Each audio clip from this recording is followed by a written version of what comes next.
tvoje življenje se je v bistvu pri 13 letih tako kar malo obrnilo na glavo, ne? Kako si se počutila, ko ti je v bistvu umrl oče?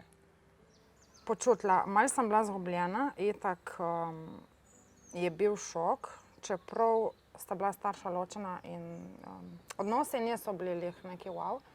Vsakič, ko smo šli skozi one kraje, kjer je on živel, sem ga jaz v bistvu iskala tako z očmi, jaz se spomnim še danes prav živo. Greš skozi kraj in zmeraj je bil kje tako na vidiku, ne. In pol ga kar naenkrat ni bilo več. In tako nekako nisem mogla verjeti, da je to konec. Jaz mislim, da sem ta manko čutila bolj pole. Bolj pol, ko, ne vem, recimo čez enih par let, ko sem začela dejansko spoznavati moške. In dejansko sem se zavedla ful let kasneje, da sem iskala prav njega. To pride pol, ko ratamo malo bolj modri, ne, takrat se niti ne zavedamo.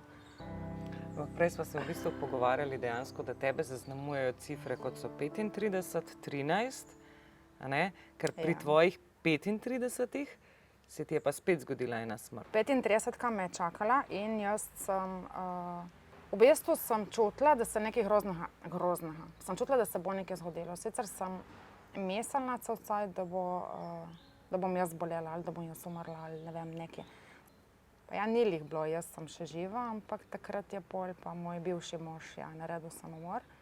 Tako da spet, jaz 35, on 33 in ta večji sin moj, sicer ni od njega, sta bila pa ful navezana, je imel takrat 13, tako da zgodba se ponovi.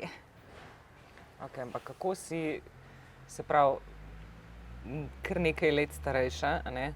Ko si se spet ukvarjala z neko smrtjo v družini, ampak kako si v primerjavi s 13 leti, recimo pri 35 doživljala to smrt, ne? Je pa dejstvo, da se je zgodila čisto na drugačen način, ne? Tudi če sva bila ločena, tako bom rekla, ne, dosti ljudi mi je reklo, v bistvu, ko prvo me niso razumeli. Midva sva bila ločena 2 leti, ampak ta mali so bili majhni. Živel je v istem kraju, kakor jaz, sam par ulic stran za reči. Videvala sva se non-stop, midva sva bila non-stop v stikih, tudi če nisva živela skupaj. Grozno mi je bilo, ker sva se prejšnji dan skrehala. Hotela sem ga tisti dan poklicati in nekako mi cajt ni dopuščal v službi, gužva, noro. Sred poletja nikjer nobenega, itak poletje so si na dopustu in pol tisto ostane v pisarni Idrija. In to je trajalo nekje do poldne. Poldne smo šli s kolegico ven na malico in se nekaj noč pol ga pokličem. Pol tisti feeling je šel, je bil tako, sem bila ful mirna, se nekaj noč ga pokličem, ko pridem domov. In popoldne sem pač zvedela, da ga ni več. Oziroma zvečer. Meni se je sesul svet. Dejansko, jaz sem se počutila. Najprej je bilo prvo vprašanje tako v sebi, kako bom jaz to povedala otrokom. Pol pa sami občutki. Jaz mislim, da sem tako 1,5 leta samo lebdela okoli, ko en duh. Sploh nisem registrirala, niti, ne vem, tako veš ono, ne vem, lebdiš, te ni več, z glavo si nekje drugje. Po so se bližali seveda novoletni prazniki in je prišel en moment, ko sem tako stojim tam na vratih od sobe, gledam ta večjega sina in si mislim, jaz grem za njim, jaz ne morem več. In tako, in ko sem jaz to sama sebi rekla, Klavdija, zbudi se, ne gre to tako, imaš 3 otroke, daj se zbrihtati. In potem sem šla na regresijo, ful je bilo občutkov krivde, ker oni mene dejansko 2 leti prosil na nek način, da prijem nazaj, jaz nisem hotela iti. Kaj bi bilo, če bi bilo? Kje, če bi ga vzela nazaj, bi bil še živ, ali ne bi bil živ.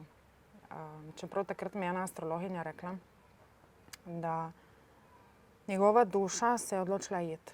Ali bi se to zgodilo takrat, ali bi se čez en mesec, ali bi se čez 1 leto. Pač tak je bil namen. In saj se bova še zmenila, ko bo cajt za to. Pa kako dejansko greš čez to, ne? Na nek način se mi zdi, da čez smrt, kot je samomor, greš veliko težje kot čez neko naravno smrt, ne? Ker tam se ne sprašuješ stvari kot, ali bi lahko jaz to zaznal, ali sem čutila, da je kaj narobe z njim, ali bi lahko to preprečila, ne? Ful občutkov krivde. Po eni strani sem bila jezna na njega, tle je bilo ful jeze, kako si mi lahko to naredil, kako si me lahko pustil samo s tam malimi. Po drugi strani pol sem krivila sama sebe, itak. Meni so prišle pol takoj pod roke ene knjige, Usoda duš, potovanje duš od Michael Newton, mislim, da je napisal. Pol, ne vem, v bistvu v tistih knjigah sem pol brala različne zgodbe in tudi prebrala to, da če nekdo naredi samomor, mu je pol žal in duša ostane. To sem jaz čutila v bistvu. Da je on ostal, ker sem ob določenih urah, ko sem vedela, da je on pil kavo, jaz sem kar zavohala v na kafe, frišno, sveže, dišeče zraven mene. Potem smo šli na morje, sem, ne vem, 500 kilometrov proč od doma, sem jaz vohala v ne palčke njegove, tam kadila, dišeče. Pa nisem nič tega vzela zraven, niti v njih palčk, niti ne vem, nič. Zaradi tega, da sem ga slišala, da sem se pogovarjala z njim in nič, spet ob pravem času je bila ena oddaja na televiziji, kjer so lih predstavljali v bistvu regresijo, tehnike regresije in so malčko opisali, kako to izgleda. Eni so delali s hipnozo, eni nehipnotično in potem sem se pač odločila, da jaz na to grem. In takrat sem jaz v bistvu, fascinantno je bilo to, da je v bistvu ti, ko vstopiš v regresijo, lebdiš in se srečaš z vodniki. Mi, ko umremo, v bistvu imamo skupine dušic gor in ta skupina vodijo vodniki. In tam me ni spustil do vodnikov. Jaz sem imela v bistvu feeling, da je nekdo zraven mene. Tista, ki mi je dala regresijo, ona je že zaznala, da se pač nekaj dogaja. Kdo je zraven tebe? In ni hotel povedati, kdo je. Jaz sem čutila, da je on, ona je tudi vedela, za kaj se gre. Dejansko je me ni hotel spustiti naprej. Ko smo ga odkrile, ker se je malček skrival, smo pol ugotovili, da on je ostal tukaj, ker mu je bilo žal. Na koncu smo ga lepo spremljali tisto svetlobo in dejansko je bilo tako, kakor v onemu filmu Duh, ko on gre gor.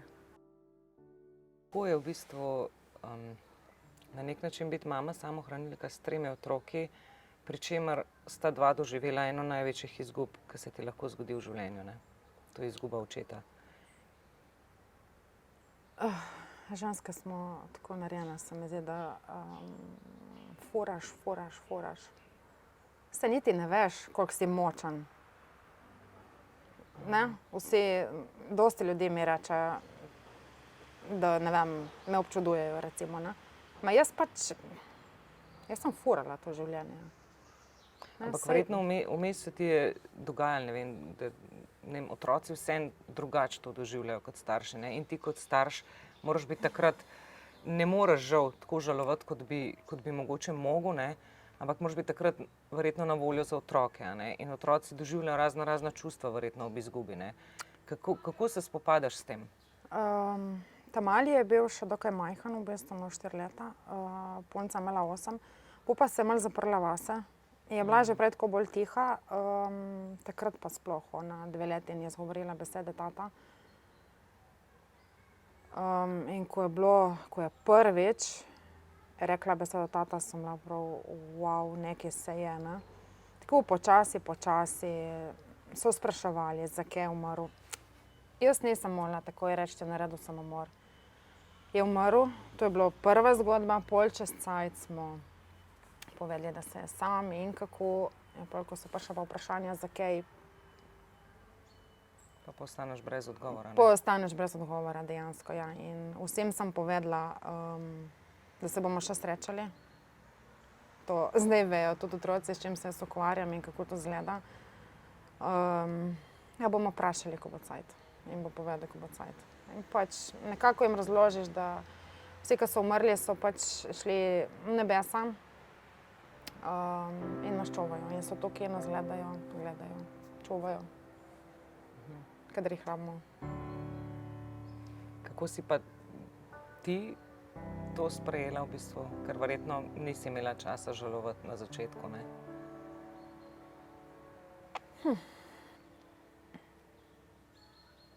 Jaz sem bila tako na 2 leti, se mi zdi prav, nisem bila jaz. Že preden, v bistvu na 2015 sva se ločila, to je bilo 2017, takoj po ločitvi sem se začela dejansko spraševati, kaj sploh hočem jaz od življenja. In takrat sem take osnovne reči, zakaj tako čutim, zakaj me je to užalilo, zakaj sem zdaj vesela in zakaj sem zdaj žalostna in zakaj sem zdaj jezna. Takrat sem probala tako najti, sem iskala odgovore v sebi dejansko, tudi kaj hočem od življenja. Takrat sem se zavedla, da grem po isti poti kot mama in nona. Mama je bila, lih tako, imela 2 moška, enega otroka z enim, enega z drugim. Mama od mame tudi. Zdaj, ne? Sem rekla, dobro, zdaj zadosti, eden mora to prekiniti, ne? Očitno sem tu jaz. Takrat sem take odgovore iskala, pol to me je še bolj pobilo.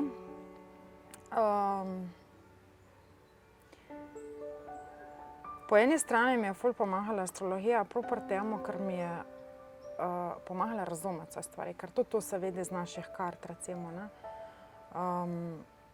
Da mene nekaj čaka, je bilo nakazano tudi tam. Da njega nekaj čaka, je bilo nakazano tudi tam. Astrologijo sem jaz začela študirati lih 1 leto prej, se pravi, ko on umrl, je bilo poletje, jaz sem lih končala 1. letnik. In 2. letnik je bilo ono, ta glavno, kar jaz zdaj delam in kar sem se tudi fajn naučila takrat.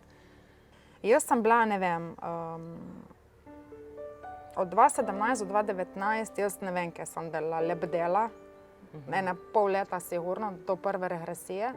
Potem sem se dala v študije, sem te planete ful študirala in mrke, obrojstne, rojstne, kako vplivajo na nas, kdaj se ti kaže kakšna prelomnica in za vse sem dobila nekako potrditev. Jaz sem pač načeloma tako bolj introveniran človek, ne navzven, bolj noter in se ful nekaj študiram v sebi. Prvo je zakaj se meni to dogaja, pol v bistvu je to, da pač sprejmeš, da se ti dogaja in pol kako boš reagiral, kako boš šel naprej, iskal rešitve. Zdaj, jaz še zmeraj vidim, oziroma ali pa je nek določen krog ljudi okoli mene, še zmeraj, ko ostanejo v uni fazi vloge žrtve in ne iščejo rešitev naprej, ne dajo nič od sebe, čakajo, da bo, ne vem, se kar zgodilo da se bo kar nekaj zgodilo, da se bo ja. pozdravili čudežno, da če ne spremeniš v glavi nekega mišljenja, se ne bo nič kaj dosti spremenilo. Ti nisi nikoli rabila kakšnemu terapevtu iti, da bi recimo predelala ta čustva, ki so se ti dogajala? Ne. Nisi nikoli niti razmišljala o tem? Ne? Ne, jaz sem šla na regresijo, ker sem čutila, da jo rabim. Sicer pol mi je bilo malo bedno mi je bilo, ker ga nisem več slišala. V bistvu jaz sem se kar navadila, da bi on, oziroma v bistvu sem ga slišala. Najbolj fascinanten je bil primer, ko jaz sem zmeraj tako rada dala malo bolj po gasu, kadar sem bila sama v avti, ne, tako malo adrenalina. In takrat vem, da mislim, da sem Tamale peljala k noni in se jaz vračam po avtocesti iz Gorica v Ajdovščino. Delali so, nekaj so popravljali in v bistvu je bil odprt samo en pas. In so bili oni pingvini, ne vem, ko se reče, oni pingvini. In jaz slišim glas, spet bolj počasi. Gas naprej. Pejdi bolj počasi. Jaz še zmeraj gas naprej. In kar nekaj, oni se zadere, pejdi bolj počasi. Ma kam bolj počasi, kaj je s tabo? Jaz sem že malo spustila prej in mi ni bilo nič jasno, kaj se dogaja. Ali se mi blede ali kaj. In vidim tako, čez par metrov, ko sem jaz res pol malo počasnila, oni pingvin je bil tako, ni bil pri črti, ampak je bil na sredini mojega pasa. Aha, to je to. Ko ima dlake po konci. Tega pol ni bilo več, ko smo ga z regresijo pač poslali v svetlobo. Se pravi, po tem, ne, ko ga dejansko spustiš, se pa zaveš, da ostaneš sam, ne? Ja. Pa je pa malo kriza, ja. Pa ga pa ni več. Ni več na svetov, tako z ramen. Ma sej je bilo težko biti sam sem se pa res ful naučila, se mi zdi v teh letih in nekako je, ne vem, je že prav tako. Vse z enim razlogom. Ti recimo si v tem času, ne, odkrila tudi ta svoj dar, ne, in šla tudi študirati astrologijo in tudi sama zdaj izvajaš regresije in tako. Se ti zdi, da zato, ker si ti na lastni koži doživela te stvari, da lažje pomagaš tudi drugim, recimo? Sigurno. Sigurno, zato ker recimo, če jaz mislim, da vse te in astrologi in regresoterapeuti in vsi teli, ki pač pomagajo na milijon načinov drugim, morajo nekaj dati skozi v življenju, da jih pol pač pripelje do nečesa. Ni to matematika, slovenščina v šoli, ki moramo znati vsi, ampak če te pokličemo, pokličete le skozi neke izkušnje. To je pač moje mnenje. Če sam nekaj probaš, ne moreš svetovati pol naprej. Se mi zdi, da je recimo strah pred smrtjo in tak prvinski strah, zelo veliko ljudi ga ima, no, ne? Kako pa ti zdaj gledaš na smrt, glede na to, da si v bistvu že izgubila 2 bližnja? Mene ni strah smrti. Me je bilo, ja. Strah me hoče edino tega, da ne bi uspela doživeti vsega, kar imam zdaj v planu, ne? Da ne bi umrla prehitro. Ampak ne, ker v bistvu to je na tisti, ta drugi strani je en tak spokojen mir, da v bistvu, ko enkrat probaš, ko se enkrat obdaš s tisto energijo, ti kar ne bi šel z regresije ven. Je ful lepo. In vse teče gladko.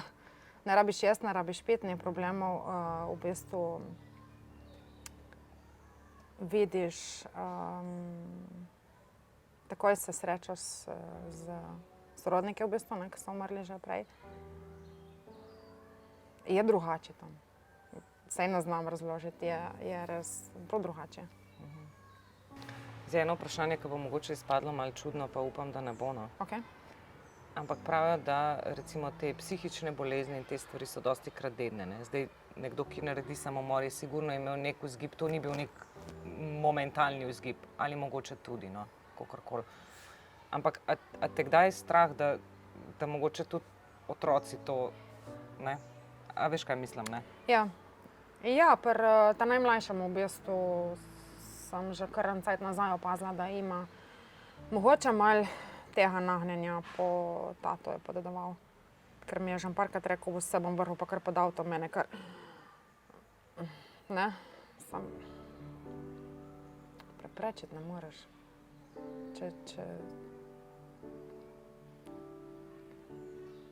V bistvu, če si je njegova duša to zbrala, se bo to zgodilo. In, ne. Upamo sicer, da ne, ampak ja. Ampak ne veš, zakaj je pa on prišel v bistvu, kaj pa on prišel na ta svet razčistiti in predelati.